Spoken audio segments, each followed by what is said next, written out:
은혜와 평화가 한 분 한 분들 삶에 넘쳐나길 주님의 이름으로 축원합니다. 예수님께서 십자가에 달리시고 부활하시고 그리고 이제 본격적으로 그러니까 사도 바울이 지금의 소아시아 튀르키라고 얘기하죠. 그 다음에 그리스 여기에 3차에 걸쳐 선교 여행을 했고 그런 곳에서 바울이 교회를 세웠습니다. 그러면서 우리가 두 교회 간단하게만 얘기를 했죠. 데살로니가 교회 믿음의 역사와 사랑의 수고와 소망의 인내가 있어서 본보기가 되는 교회였지만 다 어떤 문제가 있었죠.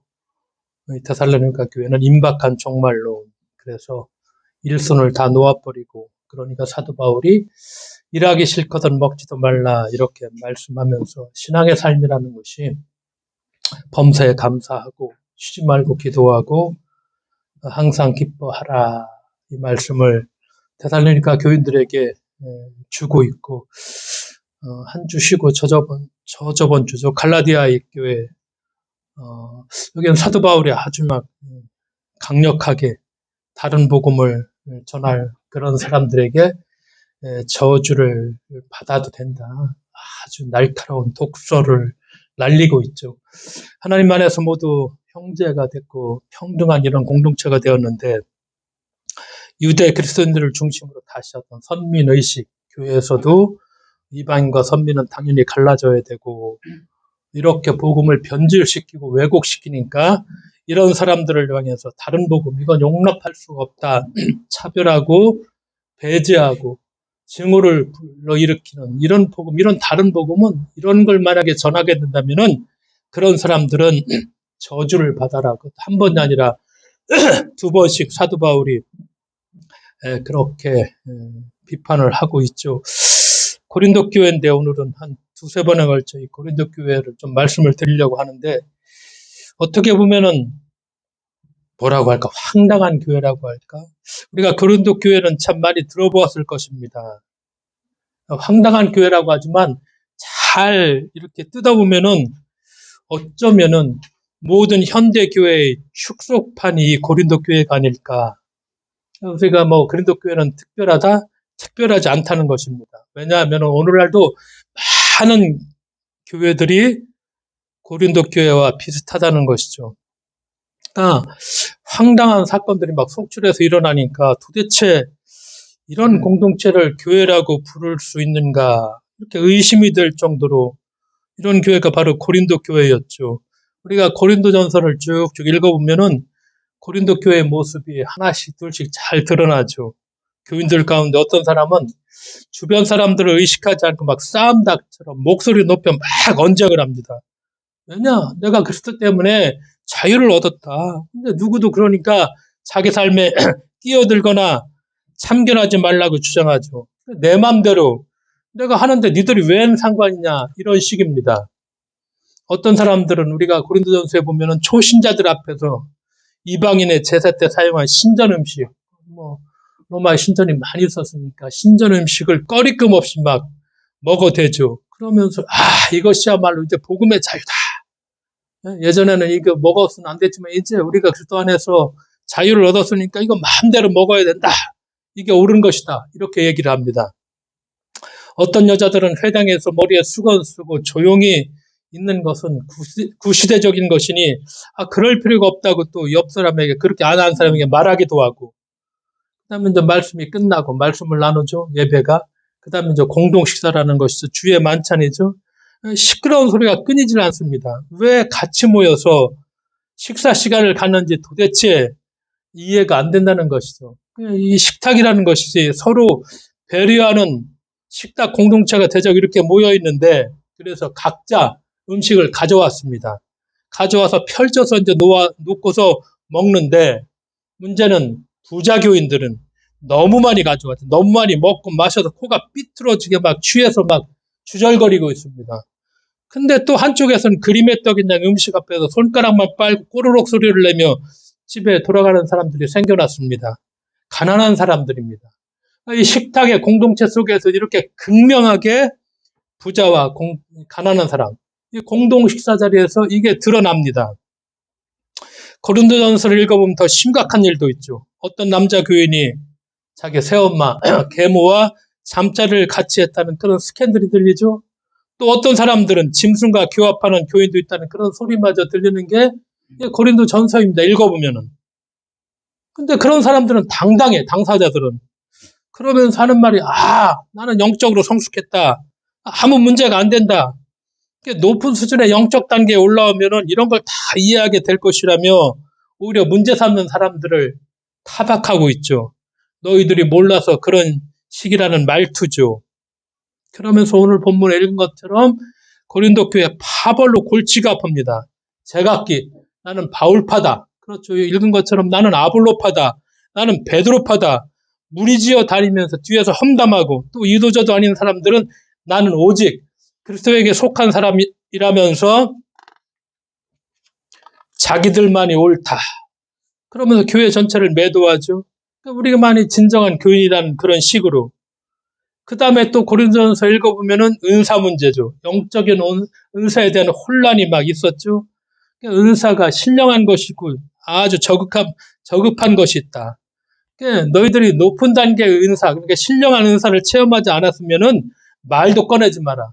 그러니까 고린도 교회 다니는 사람들은 특별한 은사가 없으면 2% 아니 20% 부족한 사람들.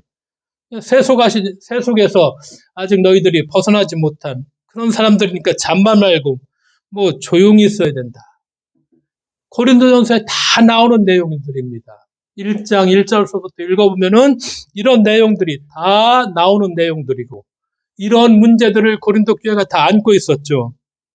그러니까 이 고린도 교회라는 것 그러면서 또한 동시에 교인들 간의 고수 오늘날처럼 고발하고 그리고 분열했고 이 은사 문제, 성윤리에 관한 문제, 또 여성들에 관한 문제, 결혼과 이혼의 문제.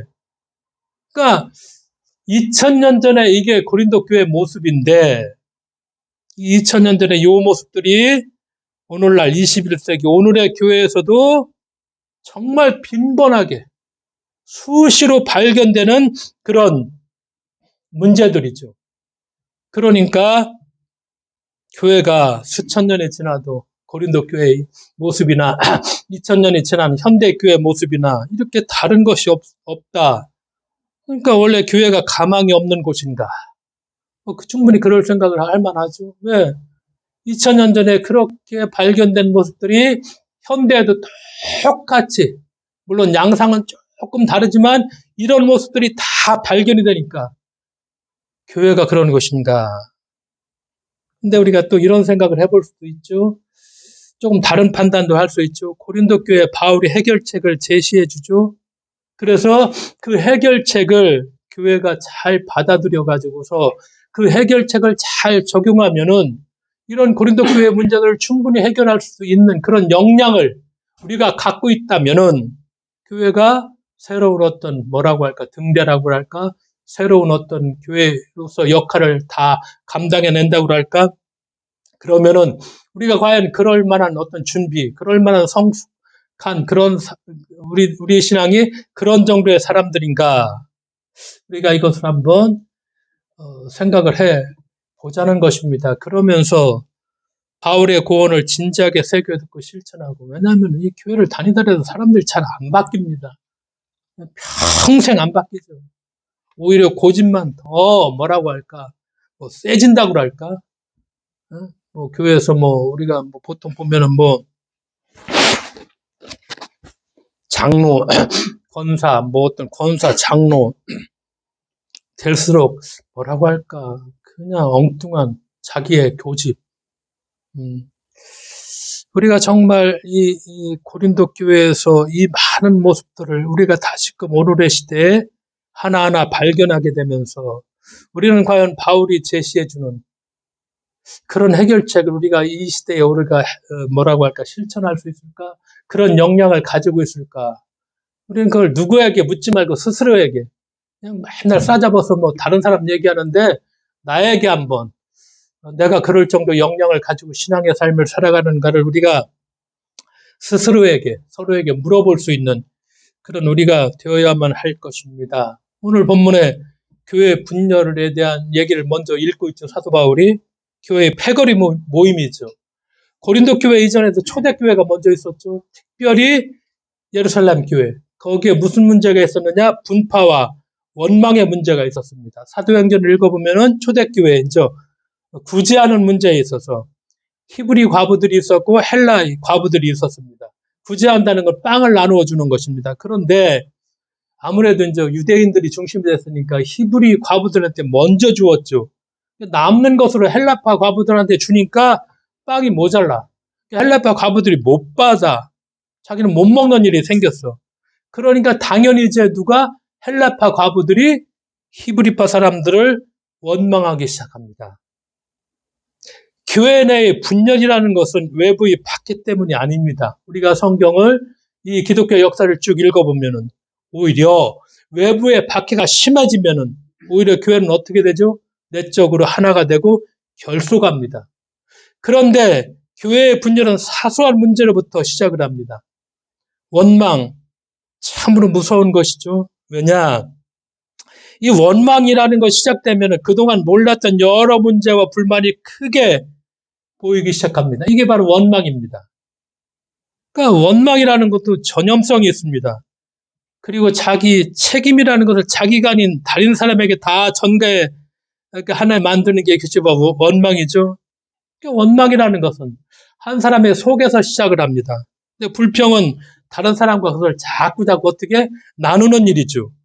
우리가 출애굽기에 보면은 이스라엘 백성들이 광야에서 처음에는 작은 원망, 애굽에서 누렸던 건 누리지 못하니까 이건 모세 때문이야, 누구 때문이야 하면서 이 작은 원망이 시작되죠.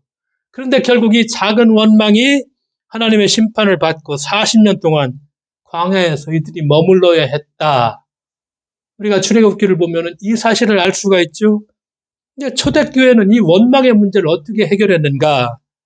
더 큰 분열이나 갈등으로 발전시키지 않았다는 것이죠. 성숙한 역할 분담의 계기로 삼았다는 것입니다. 뭘 세웠죠? 7집사를 세웠습니다. 그래서 그들로 하여금 교회 내에서 구제하는 일과 성도들을 돌보는 일을 맡겼고, 사도들은 본연의 임무인, 직무라고 얘기할 수 있죠. 기도와 말씀 전하는 일에 그렇게 전념하게 만들었습니다. 초대교회, 예루살렘 교회에서 이 문제를 해결하기 위해서 처음 세움을 받은 우리가 집사라고 얘기하죠. 오늘날 집사. 디아크노스라는 여기가 이 집사라는 원어인데 이 직분은 어디에서 왔느냐? 우리가 디아코니아라는 말은 많이 들어봤죠. 구제, 봉사라는 말이죠. 디아코니아라는 말에서 집사라는 디아크노스라는 이 집사라는 말이 나왔는데 이 집사라는 뜻은 먼지를 일으킬 만큼 뛰어다니다, 열심히 일한다. 이게 바로 집사라는 것입니다. 그래 7집사를 세웠죠. 그런데 이 7집사 모두가 누구입니까? 헬라파 사람들입니다. 헬라파 유대인들을 세운 것이죠. 파격적인 결정이죠.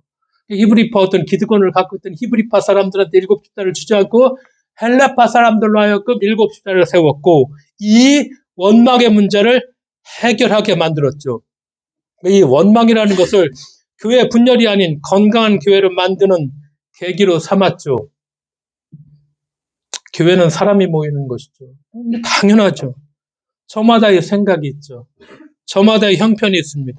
그리고 다는 그렇지 않다 하더라도 대부분의 다 각자 이익과 편의를 쫓아 이렇게 생활을 합니다. 그러니까 당연히 크고 작은 충돌이 있죠. 우리가 보통 교회를 생각하면은 깔끔하지 않죠. 훨씬 지저분합니다, 교회가. 그렇죠? 문제도 우리가 어떤 문제가 일어났을 적에 교회답게 해결한다는 것을 거의 우리가 보지 못했죠. 100교회 문제가 있으면 99교회는 결국 갈라지고 법정으로 가고 그리고 결국 힘으로 다 찍어 누르고 이렇게 제대로 어떤 일을 해결을 못하죠. 그러니까 교회는 훨씬 사람들이 지저분합니다. 교회 자체가. 왜냐? 간단하죠. 사람들이 모인 곳이기에 그렇죠. 우리도 여기 모여있지만 저마다 욕망이 있고 욕심이 있고 사람마다 다 다르죠.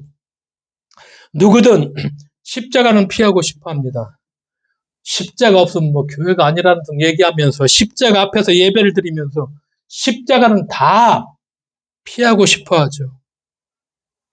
근데 어찌 보면 당연한 것인지도 모르죠. 누구도 다 피하고 싶어 하니까. 부부도 마찬가지죠. 서로 죽도록 사랑한다. 이렇게 얘기하지만 얼마 못 가서도 뭐 산이 많이 하는 게 부분이기도 하죠. 우리가 하나님을 믿겠다는 사람들이 모인 교회이지만 하나님 마음에 이르기에는 뭐 까마득하죠. 하나님 마음에 이르기 하는 그 마음 속에는 오직 뭐 자신의 욕망과 욕심을 뭐 투영하겠다는 그 욕심을 이루고자 하는 것들이 훨씬 더 강하죠. 그러니까 당연히 교회에 분열이 있고 갈등이 있습니다. 이 고린도 교회의 분쟁이 그것이죠. 사도 바울이 세운 교회 가운데 가장 골치 아픈 교회, 가장 말썽이 많은 교회가 바로 고린도 교회죠. 뭐 고린도, 오늘날 보면 그리스, 아테네에서 1시간 정도 가나? 뭐 기차도 가고 뭐 버스도 가는데 풍요로운 항구 도시 고린도입니다. 그러니까 이것저것 해서 사람들이 모여들었죠. 풍요로운 만큼 화려했고 활락적인 그런 도시였죠. 우리가 미술은 잘 모르지만 서양의 건축 양식 중에 코린토 양식이라는 것이 있죠. 화려하고 화려한 문양으로 이렇게 장식되어 있는 거. 그러니까 풍요롭고 화려했던 고린도인들의 생활을 뭐 그 단면을 하나 이렇게 보여주는 것이 뭐 이 코린도식 이렇게 얘기할 수 있겠죠. 그러니까 그것이 고린도의 사람들의 생활 양식인데 그 생활 양식, 그 같은 분위기가 교회에도 그대로 반영이 되었습니다. 그러니까 고린도 교회 안에는 다양한 사람들이 모였죠. 그러면서 다양한 파벌이 형성되어 있었다는 것입니다. 우리가 고린도전서에서 잘하는 그 13장, 믿음, 소망, 사랑. 그렇죠? 그 세 가지는 항상 있을 것인데 그 중은 제일은 뭐라? 사랑이라 하지만 그 앞에 사랑은 오래 참고 사랑은 어떠하며 사랑. 너무나 잘하는 사랑장, 너무나 아름다운 사랑 노래죠. 그런데 이 사랑 얘기를 왜 사도 바울이 했는가? 그렇게 결코 낭만적인 그런 노래가 아니라는 것이죠.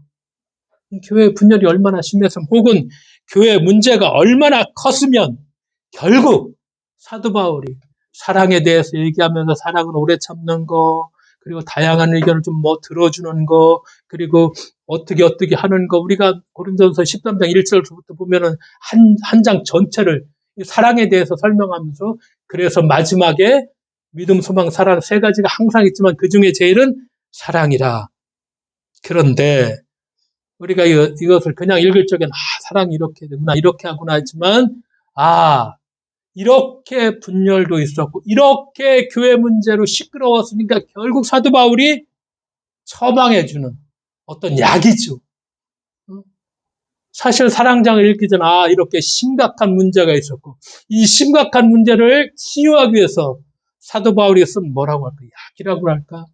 하여간 다시 한번 그래서 우리가 이 고린도전서 13장을 내가 이 상황을 알고서 읽는 것과 그냥 모르고 읽는 것과는 많은 차이가 있을 것입니다. 그만큼 심각한 사연이 있는 것이 사랑의 찬가임을 우리가 기억을 해야 될 것이죠. 고린도 교회 당연히 바울이 설립한 교회죠. AD 49년부터 약 1년 반 동안 사도 바울이 고린도에 머물렀습니다. 여기 머물면서 세운 교회죠. AD 49년에 로마에서 클라우디우스 황제 때 로마에 있을 적에 모든 유대인들을 추방시켰습니다. 유대인 추방 명령을 내린 것이 AD 49년 클라우디우스 황제 때죠. 그래서 로마에 살던 유대인들이 다 로마 밖으로 쫓겨나갔죠. 그때 우리가 오늘 성경에 누가 왔다고 해죠? 브리스길라와 아굴라 부부를 사도 바울이 고린도에서 만납니다. 이 브리스길라와 아굴라 부부는 로마에 있었는데 클라우디우스 황제가 유대인들을 다 추방시키니까 이 사람들이 로마에서 나와서 고린도에 왔었던 것이고 이 고린도에 왔었을 적에 사도 바울이 이들을 만나서 이 가정집에서 기거하며 세운 교회가 바로 고린도 교회입니다. 그런데 고린도 전서를 언제 썼느냐? 바울이 고린도를 떠나서 오늘날 튀르키예 어디 있죠? 에베소라는데 에베소에서는 3년 이상 오래 머물렀습니다. 그 에베소에 있으면서 고린도 전서를 써서 바울이 보냈죠. 바울은 에베소에서 고린도 교회의 충격적인 이야기를 들었죠. 고린도 교회 분열에 관한 것이죠. 11절 나의 형제 자매 여러분 글로의 집 사람들이 여러분의 소식을 전해주어서 나는 여러분 가운데서 분쟁이 있다는 것을 알게 되었습니다. 에베소에 있는데 클라우디의 집사람들이 와서 사도 바울에게 지금 고린도 교회에 이런 심각한 문제들인데 제일 먼저 얘기했던 것이 이렇게 분쟁이 있습니다. 글로에가 누구인지는 모르지만 그를 통해 고린도 교회의 분쟁 소식을 듣죠. 분쟁. 우리가 10절에 그 제목이 고린도 교회의 분쟁이죠. 분쟁. 쟁은 싸움이죠. 헬라어로 에리스라는 말인데 말다툼, 불일치입니다. 분쟁이라는 것은 결국 어떤 거죠? 분열로 가는 수순이죠. 그래서 우리가 고린도전서 1장 1절에서 9절까지는 쫙 인사를 하죠.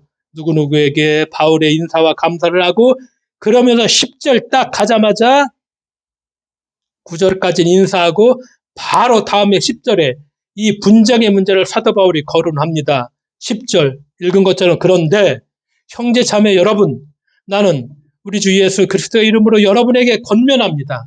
여러분은 모두 같은 말을 하며 여러분 가운데 분쟁이 없도록 하며 같은 마음과 생각으로 뭉치십시오.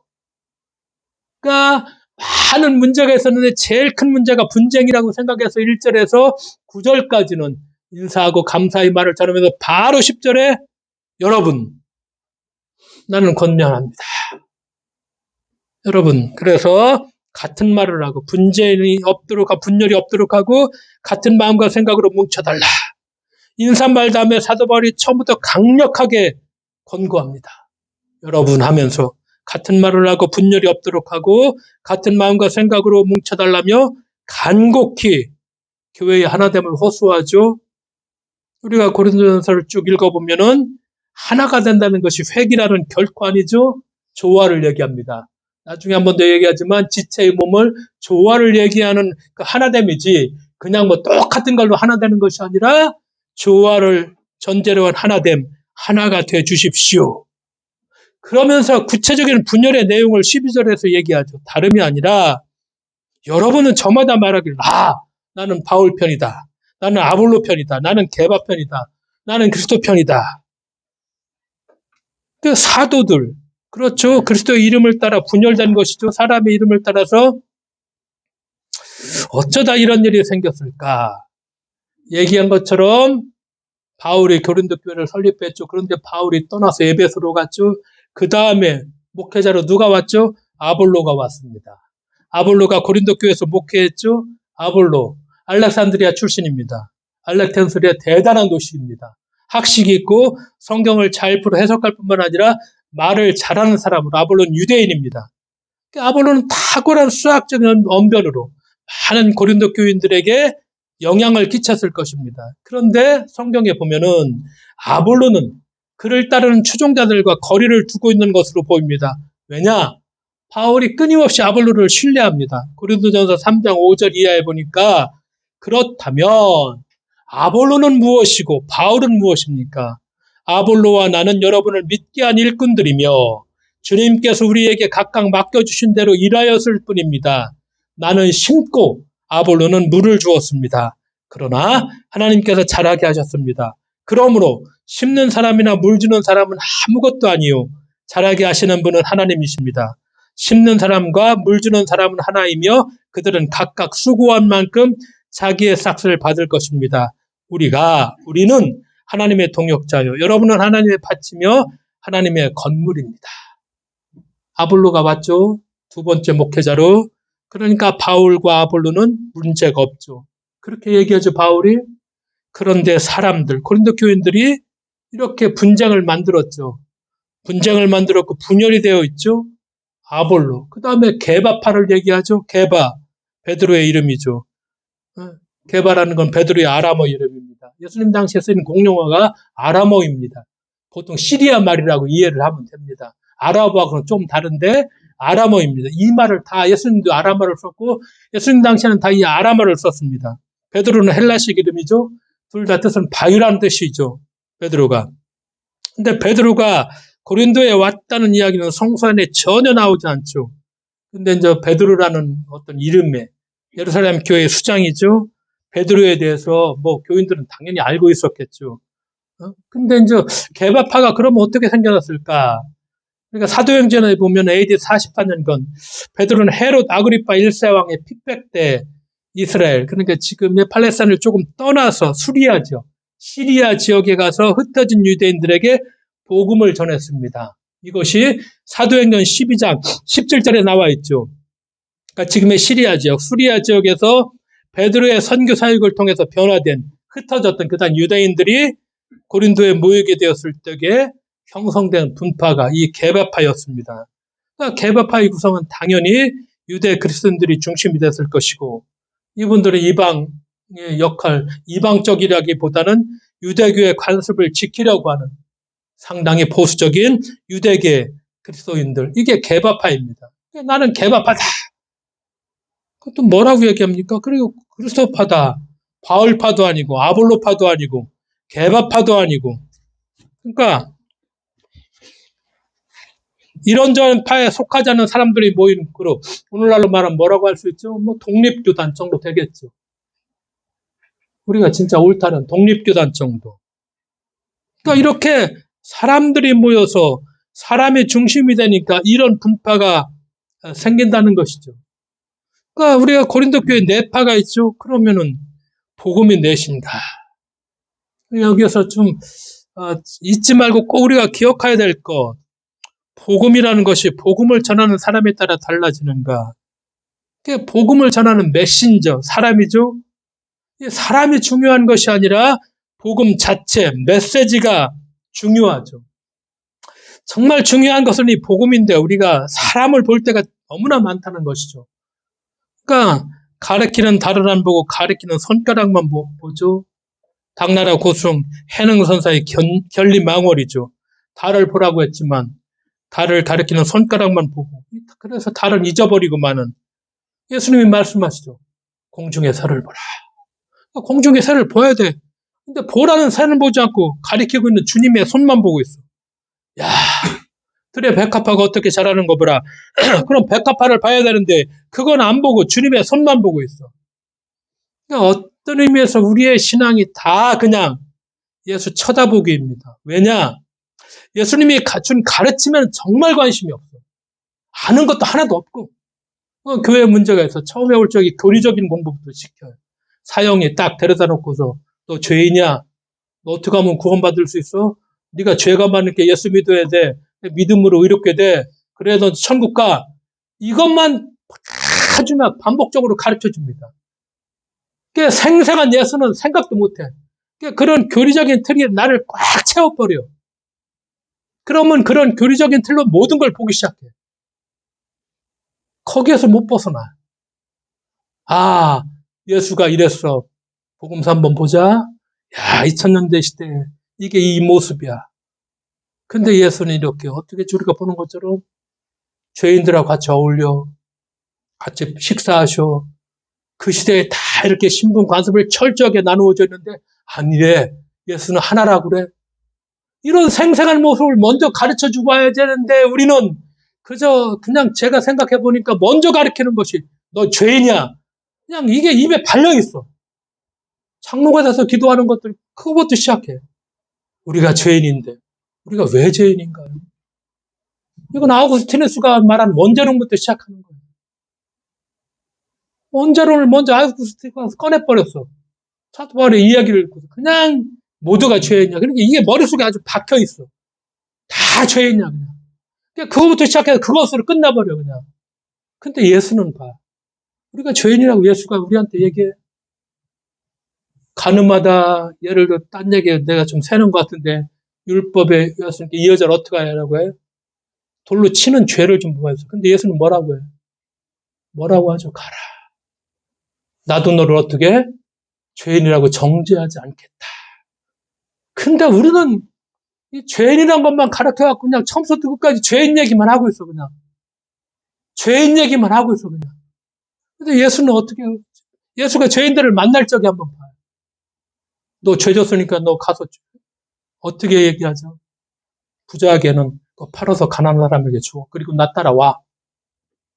돈 많은 청년은 그거 못하니까 그냥 갔다고 얘기하죠. 제발 좀 우리가 그 복음서에는 예수를 발견하고 그 예수를 따라가는 게 신앙인인데 그냥 교리적인 틀에 딱 가둬놨어, 그냥. 예수의 가르침에는 관심이 없어. 그냥 죄인이야, 그냥. 그분만 쳐다보며 비는 게 우리 신앙의 수준이야. 가르치는 메시지는 보지 않고 가르치고 있는 사람만 보죠. 고린도 교인들 그래서 바울과 아볼로와 게바, 그리스도 이 사람만만 봐. 그래서 생겨난 분파. 이런 사람들을 향해서 바울이 얘기하죠. 13절에 세 가지 질문. 그리스도께서 갈라지셨습니까? 바울이 여러분을 위해서 십자가에 달리기라도 했습니까? 여러분이 바울의 이름으로 세례를 받았습니까? 그러니까 갈라지고 분열하는 우리들을 향해서 여러분 그리스도께서 갈라지셨는가? 그렇게 묻고 있죠. 오히려 예수가 갈라지셨는가? 바울이 여러분을 위해서 십자가에 달리셨나? 아니죠. 예수가 십자가에 달리셨죠. 작은 십자가 쪼가리라도 지고 가면 다행이죠. 그게 우리의 삶인데 여러분이 바울의 이름으로 세례를 받았습니까? 왜? 바울이 여기에서 내가 세례를 준 사람이 한 세 사람 정도 이제 얘기하죠. 왜 세례를 준 사람이 이렇게 없음을 감사하고 있는가? 오히려 세례를 많이 베풀었으면 좋은 일이 아닌가? 근데 왜 내가 세례를 준 일이 없으면 나는 하나님께 감사한다. 목사들이 가장 툭툭하면 자랑스럽게 얘기해줘. 아, 내가 세례 줬어. 저 장로 내가 세례 줬어. 내가 세례 준 사람들이야. 내가 세례 줬어. 내가. 장로? 내가 안수했어. 내가 안수했어. 저 권사 내가 안수했어. 결혼 예배죠. 내가 주례했다고 얘기하죠. 결혼 예배라면서 하나님을 얻고 내가 좋다. 내가. 그 나를 앞세워. 그러니까 바울이 이것을 알고서 뭐라고 해? 이렇게 어느 누구든 자신의 이름으로 분파를 만드는 정당성을 내세우지 못하게 내가 세례 준 사람 다 이상 어쩔 수 없이 세례를 이 사람들 줬다. 근데 난 감사하고 있다. 왜? 사람들이 다 내가를 얘기하니까. 내가 했다고. 그렇죠. 내가 나를 앞세울 적에 분파주의고 권력 다툼이고 인간의 교만심. 그렇죠. 그래서 바울이 얘기하죠. 우리 주 예수 그리스도의 이름으로 권면합니다. 주 예수 그리스도의 이름으로 권면합니다. 나 이름이라면 십자가 없는 복음이고 그렇죠. 내 이름 말의 잔치고 예수 없는 예수교회가 되고 말하는데 다 큰 교회 작은 교회 할 수 다 자기를 내세우죠. 여러 가지 문제가 있었지만 오늘 바울이 분파와 분쟁의 고린도 교회를 향해서 바울이 정말 외치는 것. 나 바울은 우리 주 예수 그리스도의 이름으로 여러분에게 권면합니다. 여러분 모두 같은 말을 하며 여러분 가운데 분열이 없도록 하며 같은 마음과 생각으로 뭉치십시오. 바울이 왜 이렇게 우리들에게 권면하고 있는지, 바울의 처방이 무엇인지 오늘 우리가 조금 더 이 바울의 이 진심 어린 고언에 귀를 기울인다면은 우리가 앞으로 신앙의 삶을 살아가는데 또 그 당시에 2000년 전에 고린도 교회에서 실제 행해졌던 문제들 가운데 준 바울의 이 처방을 현대도 그대로 우리가 유효하다면은 이 바울의 처방을 우리의 삶 속에서 우리가 어떻게 실천할 것인가를 같이 고민하는 우리 모두가 되어야만 하겠습니다. 기도하겠습니다. 하나님 아버지 감사드립니다.